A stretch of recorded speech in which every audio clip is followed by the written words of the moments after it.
All right, ladies and gentlemen, yes, I'm coming to you live from my car as I'm letting it warm up. My Garmin is charging. I'm trying to keep this video 10 to 15 minutes. Now, yesterday I did talk about mitochondria and how you recruit more mitochondria and how do you get them to be more dense to help you use fat, protein, and carbs for fuel better.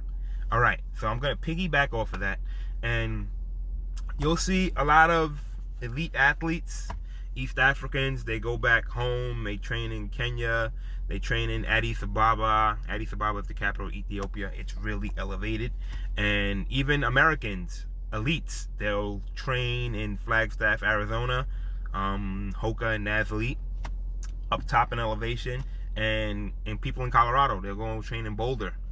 It's really up top. In California, we have Big Bear. I ran a marathon in November, if you guys know, and it's like 6,000, 8,000 feet above sea level. So why these athletes go there? They train in elevation. That way they can recruit more red blood cells. Now, this is going to tie into the two energy systems that I talked about yesterday.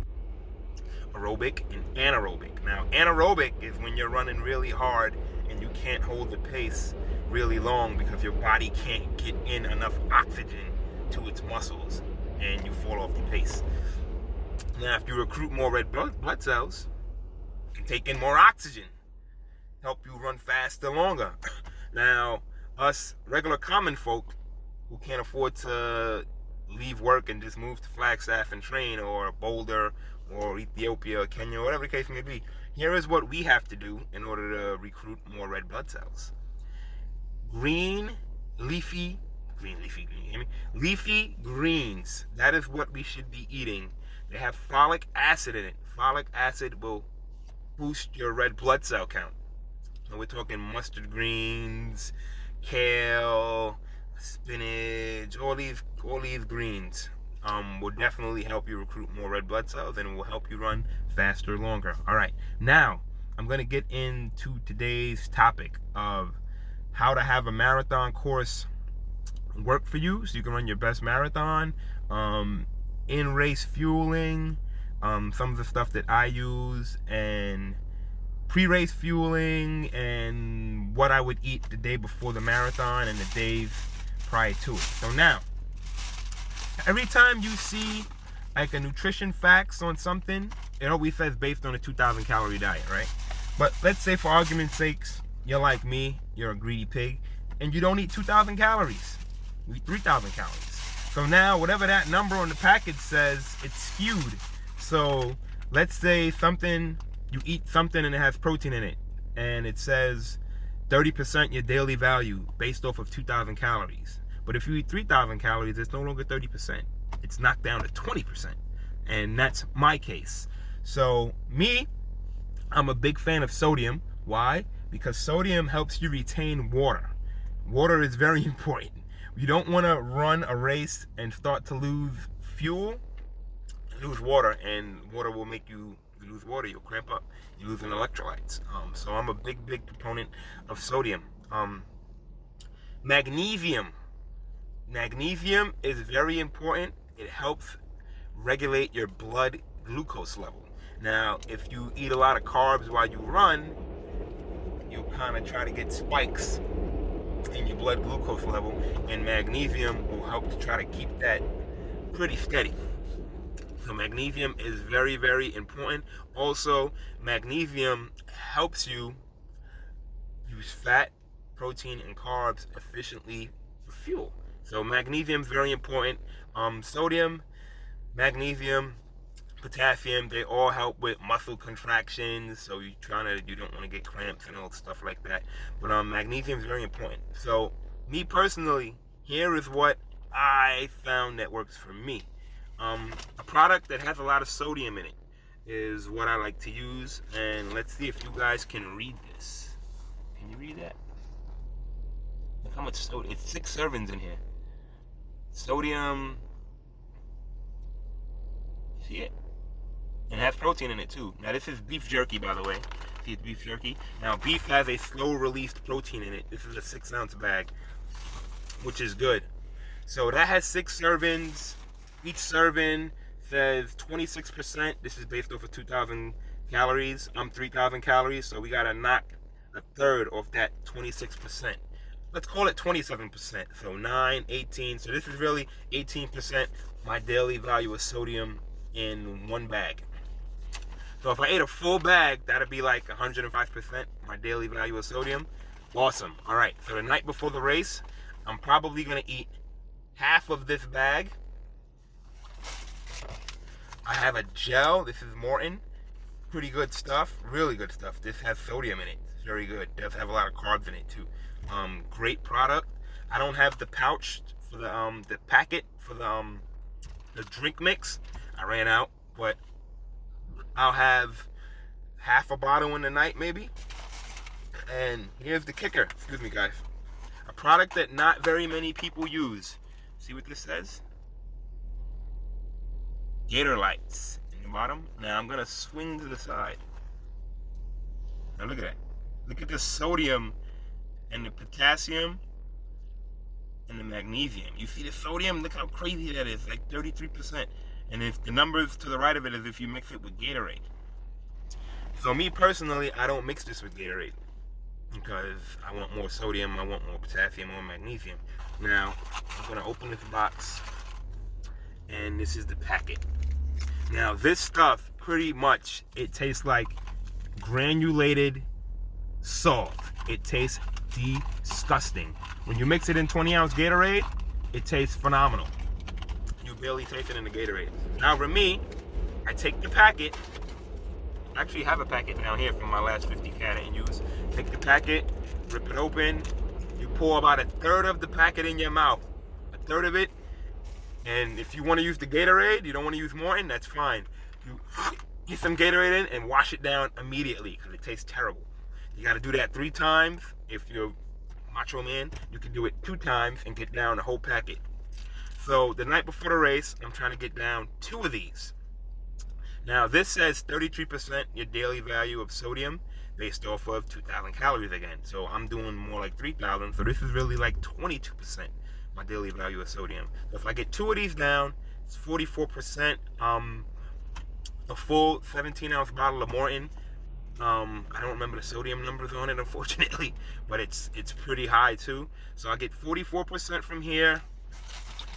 I'm getting like 50% from here, from half the pack, 6 ounces. I eat 3 ounces. So, and with the Morton, I'm over 100% my daily value of sodium for the day. So I'm gonna take that before I go to bed. Maybe 10 o'clock, 9 o'clock. All right. So I'm full up on sodium. The next morning when I wake up, I'm probably gonna have a banana and an orange. I need potassium. I want more potassium. I'm gonna get magnesium in me. I'm gonna get sodium in me. I'm gonna get more potassium in me as well. A little bit of calcium as well. I apologize. I don't want to leave out calcium. So I'll have that banana, that orange, and I'll have that other half of this packet, which is 50% my daily value of sodium. Now, when I wake up in the morning, before I get to the race site, I'll start snacking on these 3 ounces that I have left here. I'm not just gonna eat it in one shot. I'll just snack on it. Take me like an hour to eat it. I'll get that down. Then I have a bottle of Morton, another full bottle. I'll take this, and I'll get down 2 of these again. So that is a lot of sodium that I have in my body.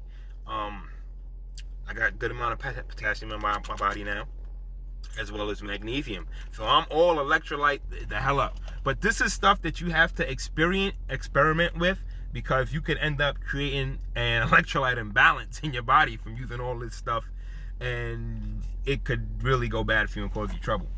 Me, causes me no issues. Again, this is what I did for Big Bear, the marathon. I experimented. I never ate beef jerky before the race. This stuff I've used before the race, no big deal. But I ran Big Bear. I had a ton of sodium in me, half a gel all race, 4 cups of Powerade, and I ran the race of my life with a bad hamstring. So that's pretty much the nutrition stuff that I like to use. You could even throw in some tuna fish. If you want to eat a can of tuna fish the day before the race, tuna fish has a lot of magnesium in it. Solid white albacore in water. has a lot of magnesium. Selenium is inside tuna fish as well. Obviously, protein, slow release protein because it's fish, which is really, really good. It does have the sodium in it. Don't worry about it. You're going to need it for the race anyway. Other than that, we're going to now talk about how you get a marathon course to work for you. In race nutrition now. I tell people, run a loop course. Small loop. 4 loops is, it's okay. 5 loops, 6 loops, 7 loops, 8 loops, even better. Make sure it's a small marathon. Set up a table. And on your table, you have bottles. Like a 6 ounce or 8 ounce bottle of Morton, which is fantastic.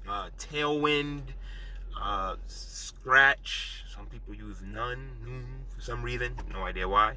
And whatever, anything better than Gatorade. Something stronger and more potent than Gatorade. And water, obviously. In every loop, you just grab that bottle and you sip and you sip. And after a mile or so, you're done with the bottle. You chuck it. You keep your gels on you. Those you carry on you. And you could take gels while you're sipping your Morton or Tailwind or whatever the case may be. This is going to help you immensely. You people have no idea how much using this high-powered, potent stuff in race, all race will help you.